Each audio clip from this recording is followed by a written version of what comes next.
मल्लिकार्जुन खड़गे जी, केसी वेणुगोपाल जी,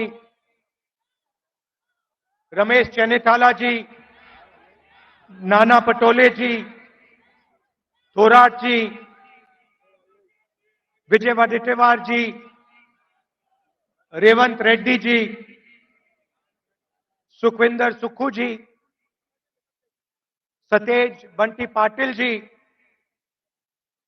स्टेज पे CWC members,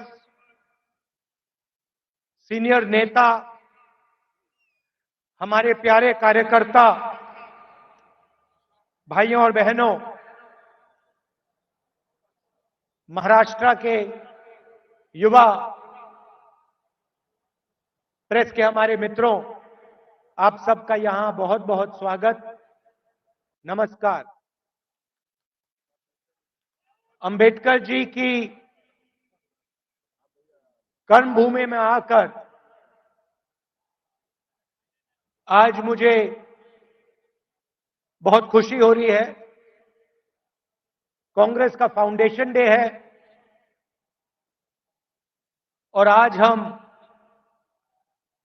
Nagpur में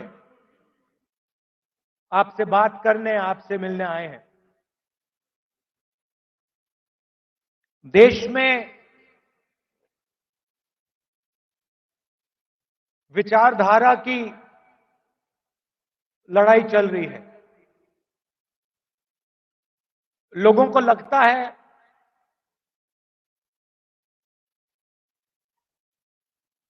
कि राजनीतिक लड़ाई है, सत्ता की लड़ाई है, वो है,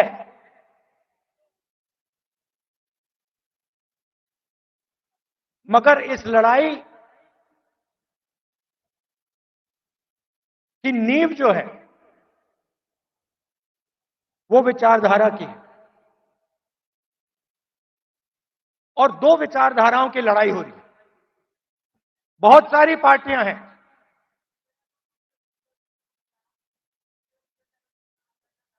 एनडीए में है, इंडिया अलायंस में है,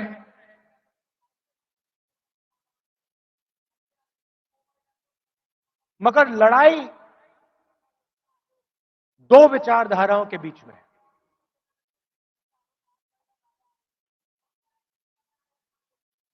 कुछ दिन पहले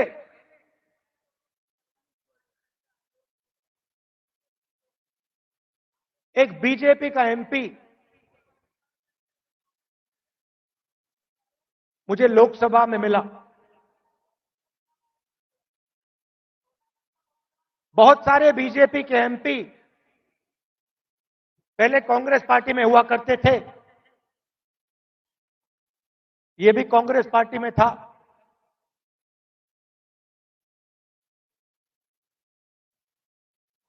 छुप के मिला मुझसे,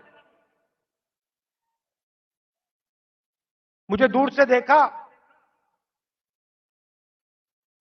छुप के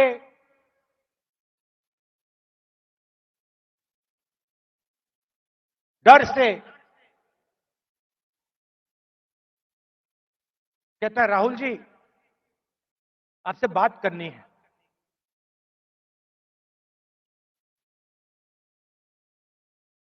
मैंने कहा भाई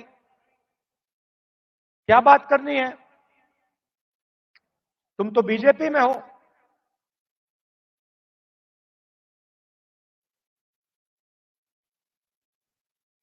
और फिर उसके चेहरे पे थोड़ी सी टेंशन दिख रही थी। तो मैंने पूछा सब कुछ ठीक है क्या? मैंने सोचा शायद घर में कोई बीमार हो, कोई दुर्घटना हो गई हो। मैंने पूछा सब कुछ ठीक है? कहता है नहीं।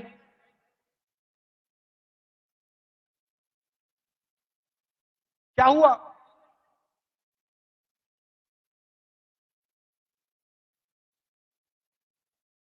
राहुल जी बीजेपी में रहकर सहा नहीं जाता।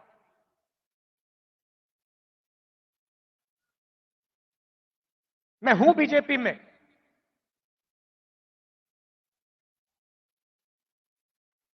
मगर दिल मेरा कांग्रेस में है।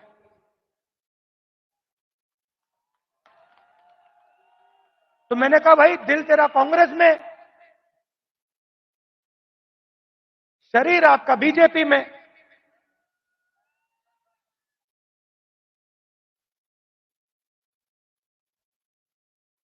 मतलब दिल शरीर को कांग्रेस में लाने से डर रहा है, यही हो सकता है।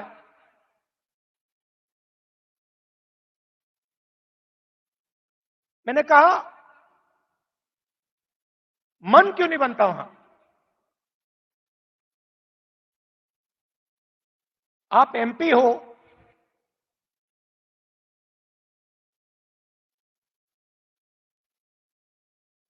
आप मुझे हिंट दे रहे हो,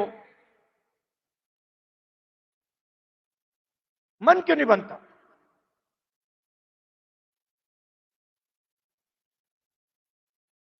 कहता है राहुल जी, बीजेपी में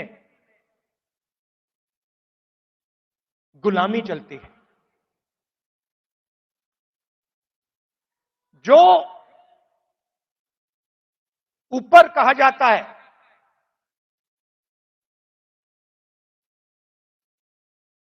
वो बिना सोचे समझे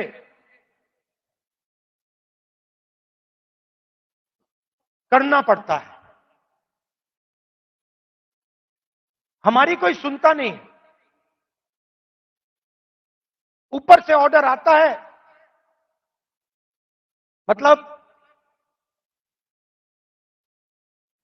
जैसे पहले राजा ऑर्डर देते थे,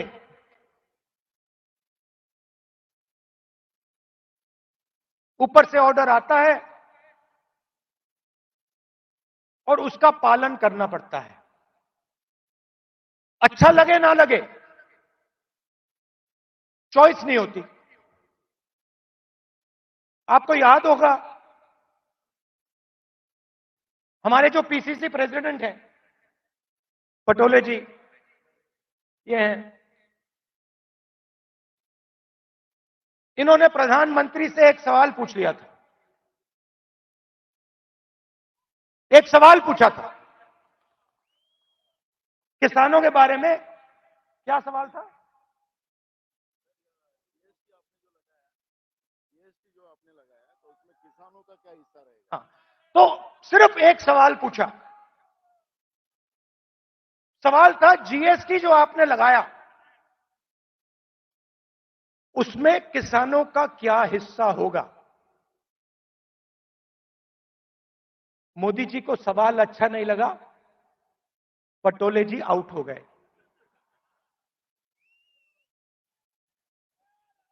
तो उनकी विचारधारा राजाओं की विचारधारा है, किसी की सुननी नहीं।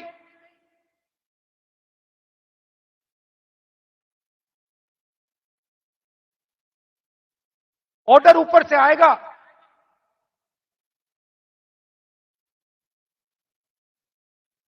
आपको ऑर्डर का पालन करना पड़ेगा।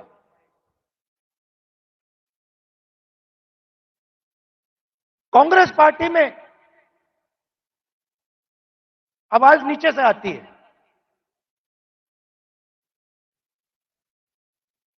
हमारा छोटा सा छोटा कार्यकर्ता हमारे किसी भी नेता को टोक सकता है, सही है ना? हमारे कार्यकर्ता मेरे सामने आते हैं और मुझे कहते हैं राहुल जी ये जो आपने किया मुझे अच्छा नहीं लगा, और फिर मैं उनको समझाता हूं कि देखिए मैंने ये इस कारण किया, और मैं उनकी सुनता हूं। उनकी जो आवाज है,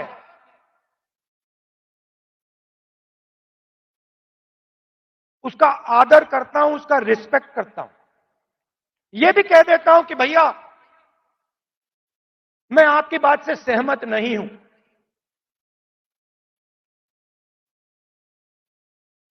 मगर उसकी आवाज सुनता हूं।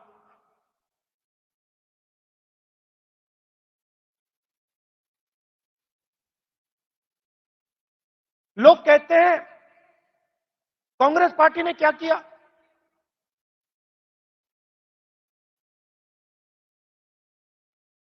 आजादी से पहले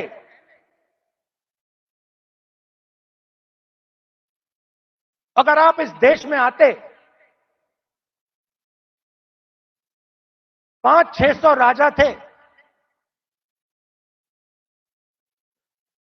अंग्रेज थे, राजाओं का गन सलूट होता था,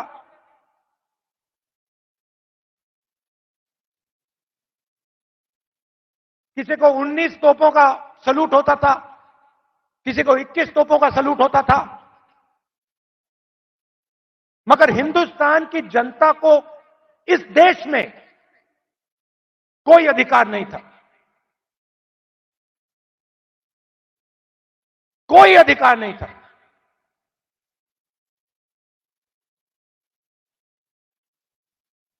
गरीब व्यक्ति की जमीन अगर राजा को अच्छी लगी, 1 सेकंड में उसको ले जा सकता था। ये सारे के सारे अधिकार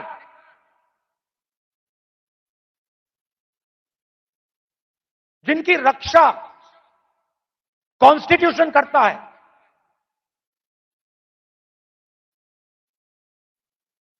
जो अंबेडकर जी ने, गांधी जी ने, नेहरू जी ने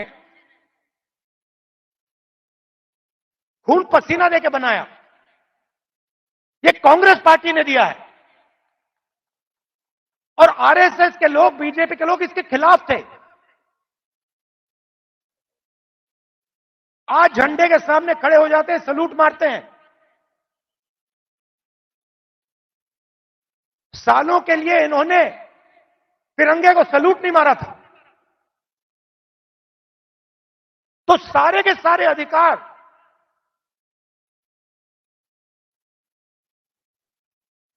कॉन्स्टिट्यूशन से मिलते हैं।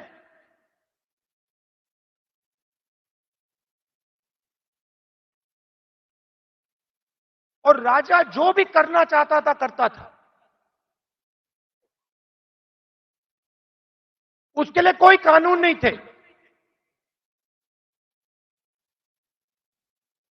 यह काम कांग्रेस पार्टी ने किया और यह हिंदुस्तान के इतिहास में,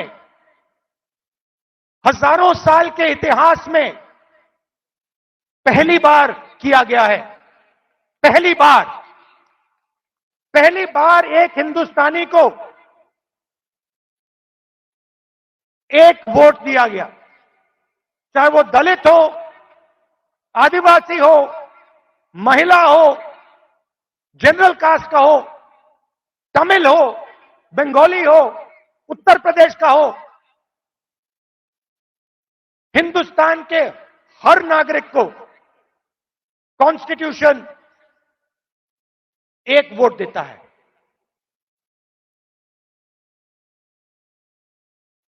यह कांग्रेस पार्टी ने किया। गांधी जी जेल गए, नेहरू जी जेल गए, अंबेडकर जी ने सालों संघर्ष किया।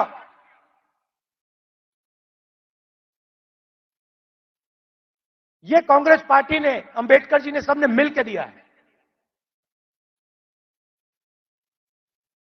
हमारी विचारधारा कहती है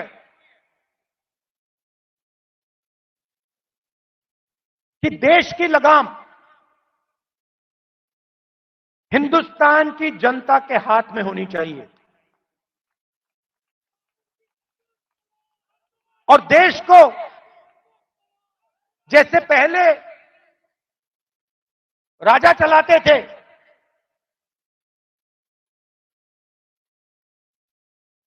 वैसे नहीं चलाया जाना चाहिए।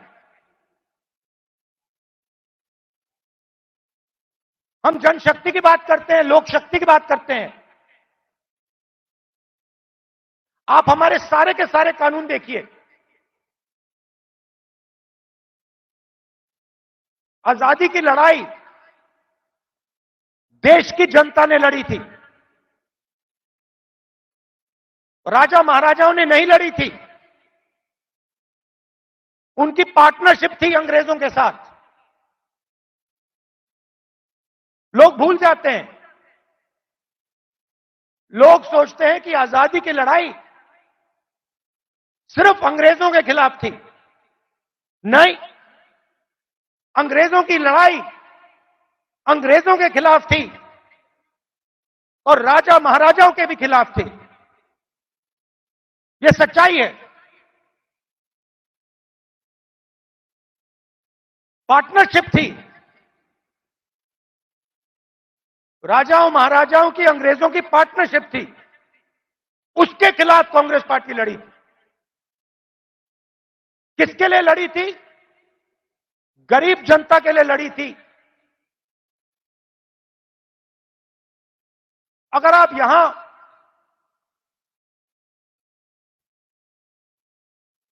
60-70 उससे पहले, इंडिपेंडेंस से पहले आप यहां आते, हिंदुस्तान की जनता के कोई अधिकार नहीं थे। महिलाओं के कोई अधिकार नहीं थे। दलितों को छुआ नहीं जाता था। यह आरएसएस की विचारधारा है। यह हमने बदला है और एक बार फिर यह हिंदुस्तान को वापस ले जाना चाह रहे हैं। जो आजादी से पहले था वहां हिंदुस्तान को वापस लौटा रहे हैं। कॉन्स्टिट्यूशन से, आपके वोट से अलग अलग संस्थाएं बनती हैं। ये आपकी संस्थाएं हैं। चाहे सुप्रीम कोर्ट हो, इलेक्शन कमीशन हो,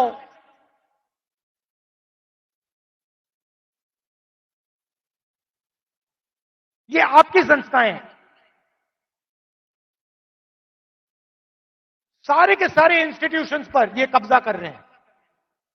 आप हिंदुस्तान की सारी यूनिवर्सिटी देख लीजिए। सारे के सारे वाइस चांसलर आज एक संगठन के हैं। उनको आता होता कुछ है नहीं। कुछ नहीं आता उनको। हिंदुस्तान के वाइस चांसलर आज मेरिट पे नहीं बनते हैं। हिंदुस्तान के वाइस चांसलर आज अगर एक संगठन में है तब बन सकते हैं। तो सारे के सारे जो इंस्टीट्यूशंस हैं जिससे आपकी आवाज की रक्षा होती है, जिससे आप देश को चलाते हो, इन सब का ये कब्जा कर रहे हैं। मीडिया को देख लीजिए। कहा जाता था कि मीडिया लोकतंत्र के रखवाले हैं। मैं आपसे पूछता हूं, क्या आपको लगता है कि आज हिंदुस्तान का मीडिया लोकतंत्र की रक्षा कर रहा है? सुन लीजिए।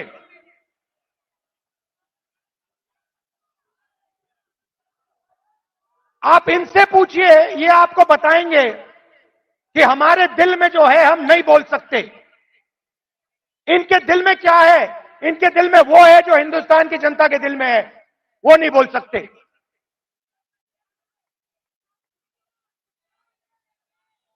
तो सारी की सारी संस्थाएं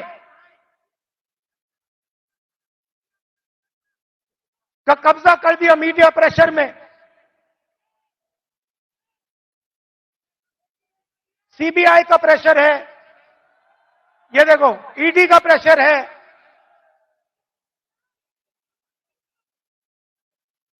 तो लड़ाई इस बात की है, हम देश की जनता को देश की शक्ति देना चाहते हैं।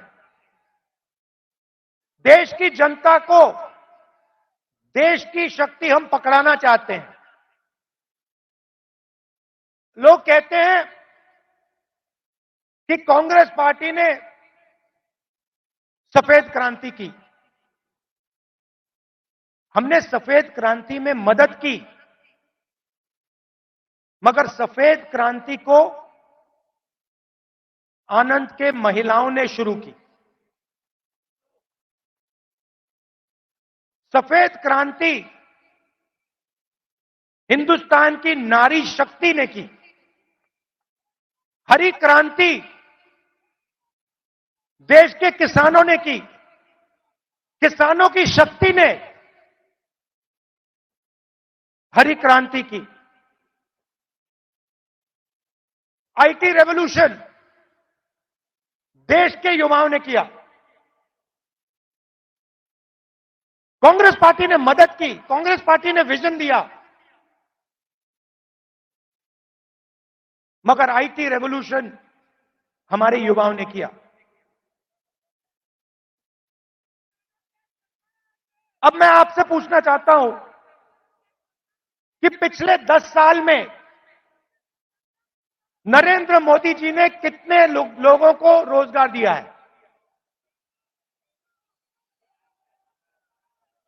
40 साल से सबसे ज्यादा बेरोजगारी आज है। और हिंदुस्तान की युवाओं की जो शक्ति है, करोड़ों युवाओं की जो शक्ति है, वो जाया हो रही है। आजकल हिंदुस्तान का युवा जॉब नहीं करता है। आजकल हिंदुस्तान का युवा 7-8 घंटे मोबाइल फोन पे कभी इंस्टाग्राम देखेगा, कभी फेसबुक देखेगा। ये सच्चाई है हिंदुस्तान की, और उसकी शक्ति जाया हो रही है।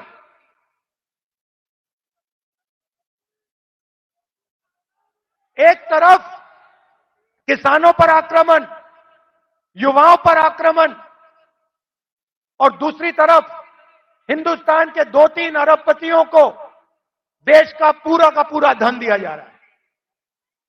यह सच्चाई है। भाइयों और बहनों सुनिए, कुछ दिन पहले मेरे पास कुछ युवा आए, मुझे कहते हैं राहुल जी, अग्निवीर योजना से पहले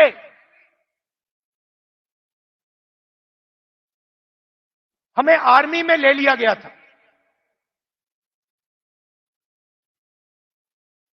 एक 1,50,000 युवाओं को हिंदुस्तान की सेना ने और एयरफोर्स ने एक्सेप्ट कर लिया था। उन्होंने फिजिकल टेस्ट पास कर दिया और एक्सेप्टेंस उनको मिल गई। 1,50,000 युवा।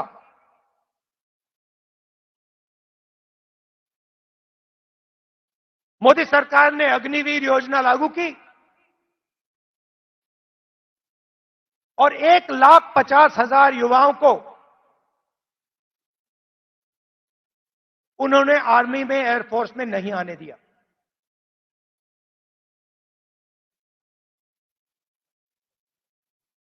देश प्रेम की भावना थी। रो रहे थे, मेरे सामने रो रहे थे।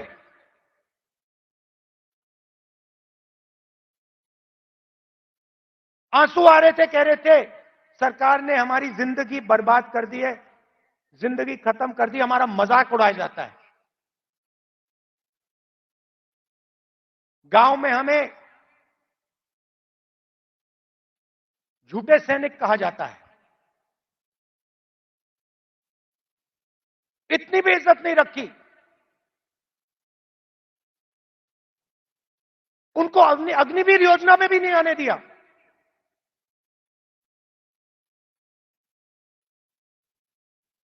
बाहर उठा के फेंक दिया। फिर कहते हैं हम देशभक्त हैं।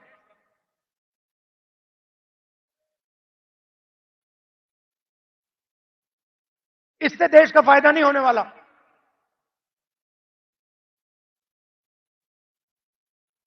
और पूरा का पूरा फायदा, देश का धन चुने हुए लोगों के हाथ में जाता है। मैंने पार्लियामेंट में सवाल पूछा, बीजेपी के लोगों से पूछा, हिंदुस्तान को 90 लोग चलाते हैं, आईएएस के अफसर हैं, पूरे बजट को बांटते हैं। मैंने पार्लियामेंट में पूछा कि इनमें से ओबीसी कितने हैं, दलित कितने हैं, आदिवासी कितने हैं। बीजेपी के लोग चुप हो गए। ओबीसी की कम से कम 50% आबादी है, दलितों की 15% आबादी है,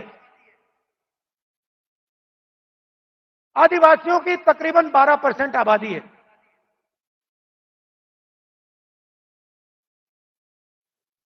नब्बे अफसर में से 3 ओबीसी हैं।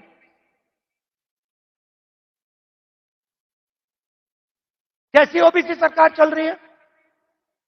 उनको कोने में बैठा देते हैं, छोटे छोटे डिपार्टमेंट पकड़ा देते हैं,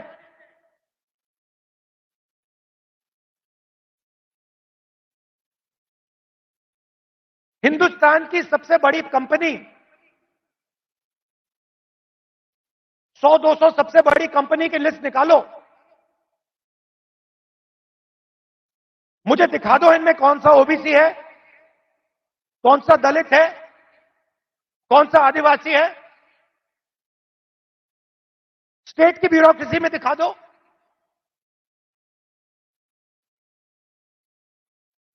आबादी आपकी 50%, दलितों की 15%, आदिवासियों की 12%।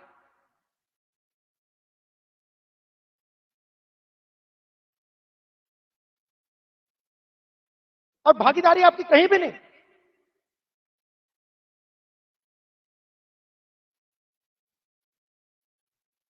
टॉप कंपनीज का नाम निकालो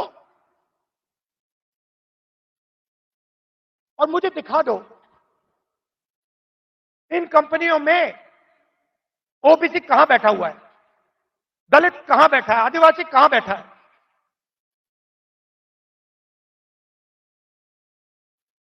और ये सिर्फ, मैं आईएएस की बात नहीं कर रहा हूं, हर फील्ड में यह हालत है।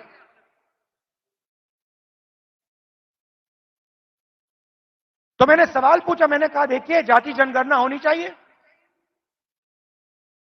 देश को पता लगना चाहिए कि इस देश में ओबीसी कितने हैं। उसके बाद नरेंद्र मोदी जी के भाषण बदल जाते हैं। पहले अपने आप को ओबीसी कहते थे, मेरे भाषण के बाद कहते हैं हिंदुस्तान में तो सिर्फ एक जात है, वो भी गरीब। अगर हिंदुस्तान में सिर्फ एक जात, तो आप ओबीसी कैसे बन गए?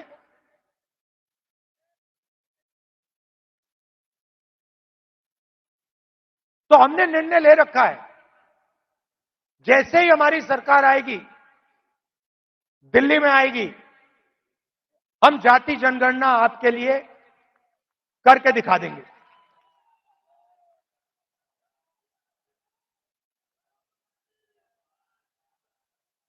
और देखिए, जो मैंने शुरुआत में कहा, यह विचारधारा की लड़ाई है। करोड़ों लोगों को बीजेपी की सरकार ने गरीबी में फिर से धकेल दिया है। जो काम हमने भोजन के अधिकार से, मनरेगा की मदद से किया, वो सब खत्म कर दिया इन लोगों ने। और हमें दो हिंदुस्तान नहीं चाहिए। एक हिंदुस्तान अरबपतियों का, मीडिया वालों का, सेलफोन वालों का, सपने का, उसमें कोई सच्चाई नहीं है।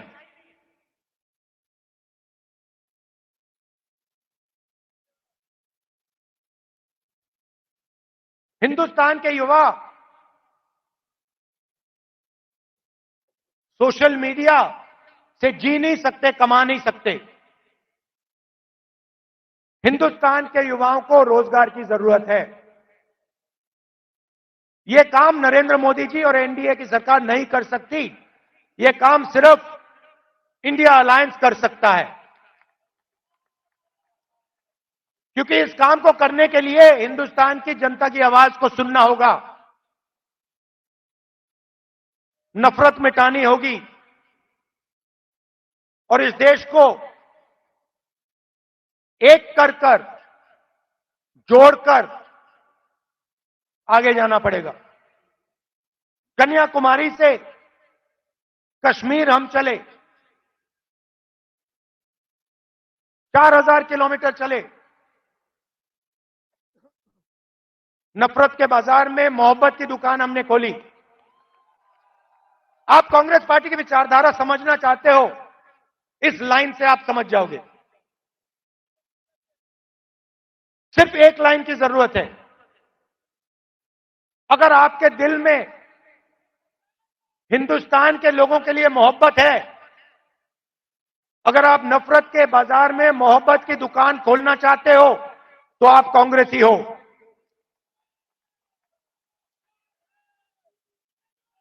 मैं कांग्रेस पार्टी के कार्यकर्ताओं से आखिरी बात बोलना चाहता हूं। देखिए, ये जो पार्टी है, और महाराष्ट्र के कार्यकर्ताओं से खासतौर से बोलना चाहता हूं, क्योंकि आप स्पेशल हो। मैं महाराष्ट्र में चला, मैं जब भारत जोड़ो यात्रा में चल रहा था, जैसे ही मैं महाराष्ट्र के अंदर आया, मैंने सोचा कि देखो, ये कांग्रेस की जमीन है, ये कांग्रेसियों की जमीन है। इस जमीन में लोगों को कांग्रेस की विचारधारा बिना समझाए समझ आ जाती है। और अगर हमारी लड़ाई शुरू हुई तो महाराष्ट्र से हुई थी, इसलिए हम यहां नागपुर में आए हैं आपसे बात करने। तो आप बब्बर शेर हो, आपको किसी से नहीं डरना। आप नहीं डरते हो, आप बब्बर शेर हो, और आपकी विचारधारा की लड़ाई है, आपके दिल की लड़ाई है। और आप और हम मिलकर,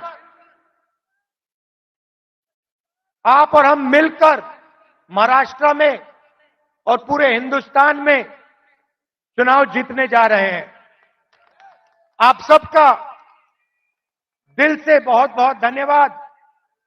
नमस्कार, जय हिंद।